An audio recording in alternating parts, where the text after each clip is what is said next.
महाभारत भाग 9 आदि पर्व अनुक्रमणिका पर्व प्रथमो अध्याय श्लोक संख्या 9।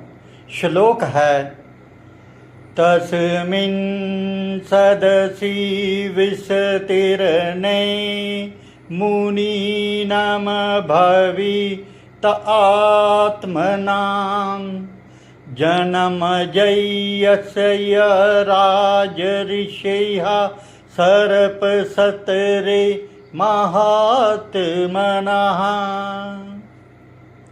ये महाभारत के आदि पर्व का 9वां श्लोक है। पिछले श्लोक में बताया गया था कि सूत जी उग्रश्रवा ने ऋषियों के प्रश्न का प्रामाणिक उत्तर देना शुरू किया। इस 9वें श्लोक में वे सीधे उस स्थान और प्रसंग का उल्लेख कर रहे हैं जहां से वे लौट कर आए हैं। ये श्लोक अगले 10वें श्लोक के साथ मिलकर पूरा वाक्य बनता है, जहां वे बताते हैं कि वे राजा जन्मजय के सर्प यज्ञ से आ रहे हैं। इसका सामान्य हिंदी अर्थ है। सूत जी ने कहना शुरू किया, हे ऋषियों, महात्मा एवं राज ऋषि जन्मजय के उस अत्यंत विशाल सर्प सत्र यानी सर्प यज्ञ में यहाँ शुद्ध अंतःकरण वाले और परम आत्मज्ञानी मुनियों की बहुत बड़ी सभा एकत्रित हुई थी। ये श्लोक अगले श्लोक से जुड़ता है, जिसका पूरा मतलब है कि उस विशाल सभा में महर्षि वेद व्यास जी के मुख से महाभारत की पवित्र कथाएं सुनकर मैं आपके पास आ रहा हूँ। गहरा दार्शनिक भाव। ये श्लोक केवल एक राजा के सर्प यज्ञ का वर्णन नहीं करता, बल्कि उसके भीतर राजधर्म, आंतरिक शुद्धि और कर्म के चक्र से जुड़े गहरे दार्शनिक सूत्र छिपे हैं,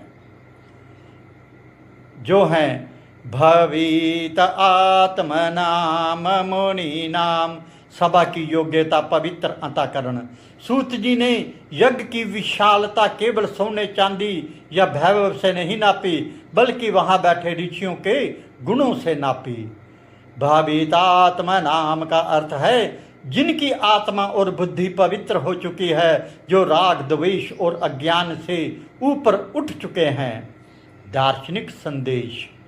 कोई भी सभा या स्थान केवल सुंदर दीवारों या भीड़ की महान नहीं बनाता, बल्कि वहां बैठने वाले लोगों के वैचारिक और आध्यात्मिक स्तर से बनता है। महाभारत जैसी परम ज्ञानमयी कथा का प्रकाट्य केवल उसी स्थान पर हो सकता है जहां श्रोताओं का अंतःकरण पूरी तरह शुद्ध और ग्रहणशील हो। राजऋषेः महात्मना। शासक का आदर्श स्वरूप। राजा जन्मजय अर्जुन के परपोते और राजा परीक्षित के पुत्र को यहाँ राज ऋषि, राजा प्लस ऋषि कहा गया है। दार्शनिक संदेश।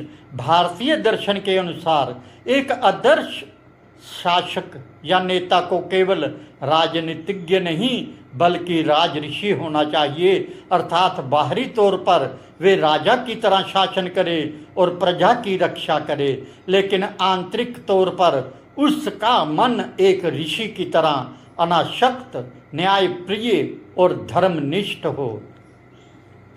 जब सत्ता और अध्यात्म तप का ऐसा समन्वय होता है, तभी समाज का वास्तविक कल्याण होता है। सर्प सत्र है कर्म प्रतिशोध और नियति का चक्र का ये सर्प सत्र, कर्म प्रतिशोध और नीति का चक्र, ये यज्ञ साधारण नहीं था। ये सर्प सत्र सांपों को भस्म करने वाला यज्ञ था, जो जन्मजय ने अपने पिता परीक्षित की तक्षक नाग के काटने से हुई मृत्यु का बदला लेने के लिए आयोजित किया था। दार्शनिक संदेश। दार्शनिक दृष्टि से सर्प सत्र मनुष्य के भीतर सुलगने वाले क्रोध और प्रतिशोध का प्रतीक है। महाभारत की पूरी कथा की पृष्ठभूमि ही एक प्रतिशोध यानी सर्पों के विनाश के मंच पर तैयार होती है। ये श्लोक हमें सचेत करता है कि कैसे एक कर्म दूसरे कर्म को जन्म देता है और इंसान नियति के चक्र में फंस जाता है।